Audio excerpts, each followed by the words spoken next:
অশ্বিনী,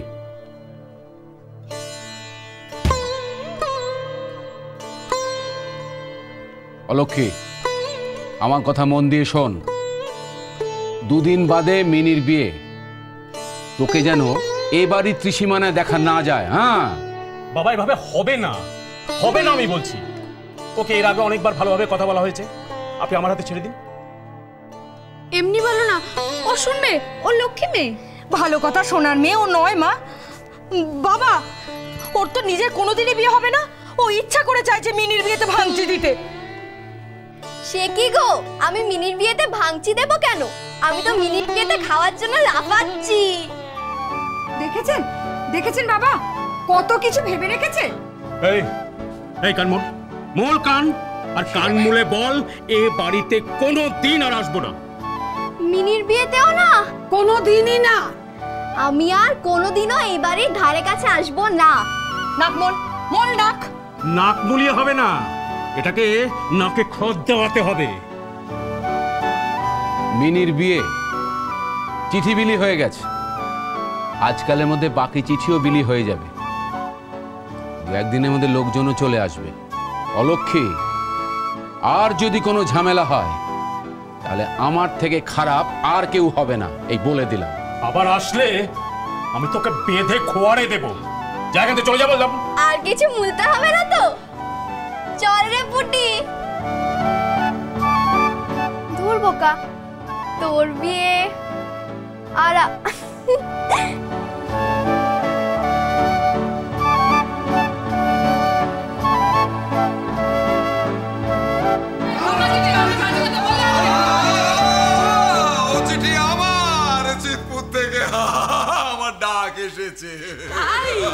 ওরে হারামজাদা, চিতপুর থেকে ডাক আসেনি, তোকে কেউ ডাকেনি চিতপুর থেকে।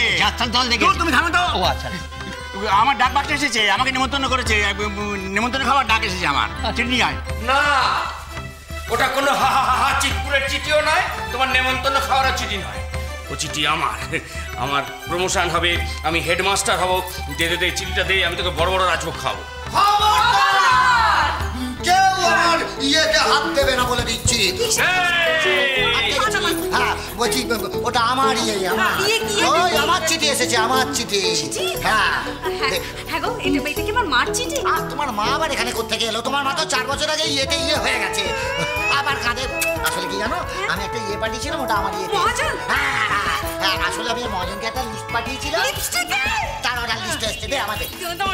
দেখছো কি চিঠিটাকে? আরে বাবা, যারই চিঠি হোক, পুণ্য হচ্ছে বাড়ির কর্তা, পুণ্য আগে পড়ে দেখবে, তাহলে সব পরিষ্কার বোঝা যাবে। নকুল চলে আয়, নিয়ে কাউকে পড়তে হবে না, এই চিঠি আজ আমি জ্বালিয়ে দেব।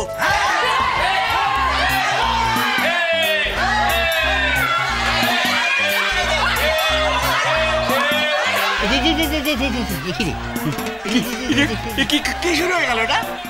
এইটি বাকি ছিল, পুণ্য হাডুডু খেলা আরম্ভ হয়ে গেল। তাহলে আর কি, তোরা নিচে খেল, আমরা উপরে খেলি। না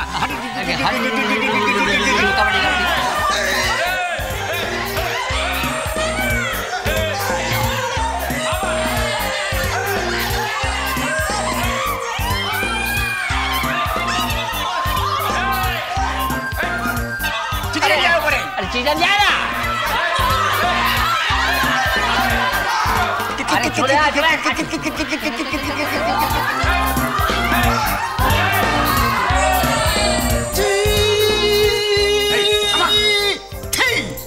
ও দম আছে। হ্যাঁ, হাডুডু খেলে তো। হাডু খেলে? নিমন্ত্রণের চিঠি, কি আনন্দ যে হচ্ছে না দাদা।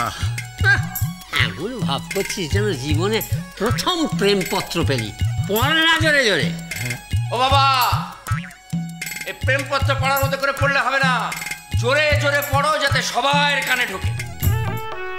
কথা ছিঁড়ে শুনলে? হ্যাঁ, একটা মানুষ হলো না। কর্ম করিয়া যাও, ফলের আশা করিও না। করি না তো আমি। জোরে জোরে পড়ো। জোরে জোরে পড়বো কি? আমার নিমন্ত্রণের চিঠি আমি জোরে জোরে পড়বো কেন? খুলুন চিঠিটা, খুলুন। ও বলার চিঠি দেখেছো? হ্যাঁ। না পারলে আমাকে দিন। আমি তো শিক্ষিত, 10 ক্লাস অবধি পড়েছি। বাবা 10 ক্লাস পরে পণ্ডিত হয়েছে। শিক্ষিতা। হ্যাঁ। পড়ো তো দাদু, কলেজে আমাকে ভর্তি নিল কিনা দেখো তো। জোরে জোরে পড়ো। ওর কথা জোরে জোরে পড়তে হবে। দাঁড়া বৃষ্টি পড়ছি।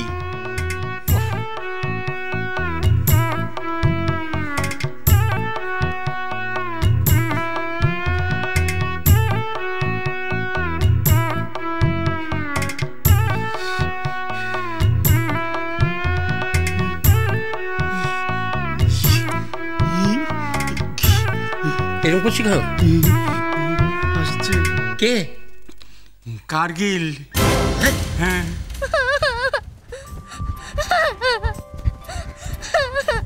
ওফ!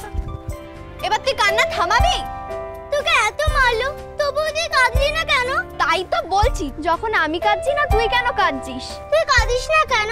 তোকে যে মা এত বকে মারে, কোনোদিন তোকে কাঁদতে দেখিনি। কেঁদে কি হবে? সেই যে ছোটবেলায় আমার বাবা মা মরেছিল, তখন হাউ হাউ করে কেঁদেছিলাম, কষ্ট হয়েছিল তো। ও, আর এই যে মার খেলি, তাতে কোনো কষ্ট হলো না বুঝি? হলে তো কাঁদতামই। মা মরে যাওয়ার পর দেখেছি, এখন যত কষ্টই পাই তা তো আর মা মরার কষ্ট হচ্ছে বড় কষ্ট নয়। আমার লক্ষ্মী বোন, এবার কান্না থামা। এই পুটি, ফরিং ধরবি না? আমার লক্ষ্মী বোন, চল না রে। চল চল চল, আরে চল না বাবা, চল। স্নেহের বোন আমার মাকে নিয়ে ব্যতিব্যস্ত হইয়া পড়িয়াছে। অন্য কিছু ভাবিয়া লইও না। মা সুস্থই আছেন। কার মা? যে কোনো একজনের মা। আমি অসুস্থ হইয়া পড়িতেছি।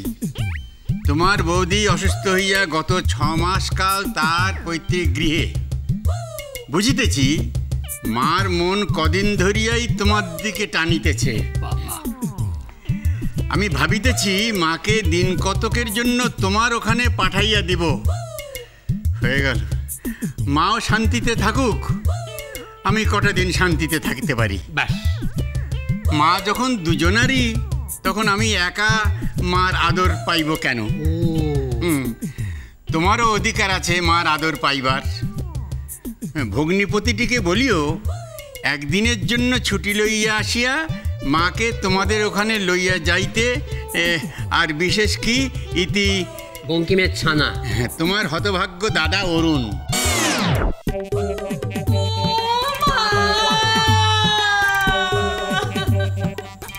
কি রে, হতভাগ্য দাদা বললো আর মা বলে ডাক ছাড়লো। বুঝো, অঙ্ক মিলবে না। এই সেরেছে। কবাডি কবাডি কবাডি কবাডি কবাডি। আমি তো একদম ভুলে গিয়েছিলাম, আমার তো যাত্রার শো এসে গেছি। এ বাবা, এক চিঠিতেই কাজ। দাঁড়াও না, আরো কত কাণ্ড ঘটবে দেখো। মেনি মেনি, তোমার যাত্রার মহলা যেন কোথায় হয়? চলো আমরা ঘরেতে গিয়ে ইয়েতে গিয়ে একটু ইয়ে করি। বলো, বলছি গুলিয়ে গেছে, বলছি ঘরে গিয়ে একটু গল্প করি। হ্যাঁ, ইয়ে বন্ধ করে রাখবো। চলে আমারও অনেক কাজ, ওয়েটিং রুম পরিষ্কার করতে হবে। আমি যাই।